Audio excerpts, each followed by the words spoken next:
أهلا بكم متتبعي قناة المونديال سبورت. في هذا الخبر، زعمت مجموعة من التقارير عن تلقي الجامعة الملكية المغربية لكرة القدم دعوة للمشاركة في بطولة كوبا أمريكا. وتشير التقارير ذاتها، ومنها صحيفة أولي الأرجنتينية، أن اتحاد أمريكا الجنوبية كومنبول اقترح على الاتحاد المغربي المشاركة بمنتخبه الأول في بطولة كوبا أمريكا الصيف القادم. ودأب اتحاد أمريكا الجنوبية على استدعاء منتخبات خارج القارة للمشاركة في بطولته كقطر واليابان في نسخ سابقة. ويبدو أن إنجاز المنتخب المغربي في كأس العالم قطر 2022 كان سبباً في سعي اتحاد أمريكا الجنوبية لاستدعاء الأسود.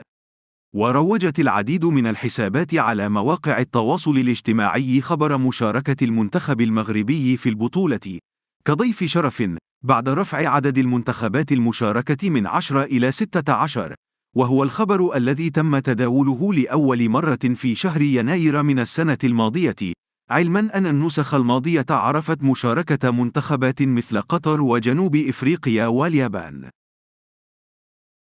أهلا بكم متتبعي قناة المونديال سبورت. في هذا الخبر، زعمت مجموعة من التقارير عن تلقي الجامعة الملكية المغربية لكرة القدم دعوة للمشاركة في بطولة كوبا أمريكا.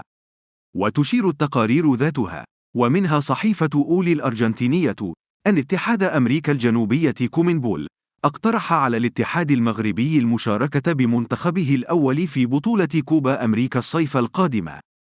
ودأب اتحاد أمريكا الجنوبية على استدعاء منتخبات خارج القارة للمشاركة في بطولته كقطر واليابان في نسخ سابقة.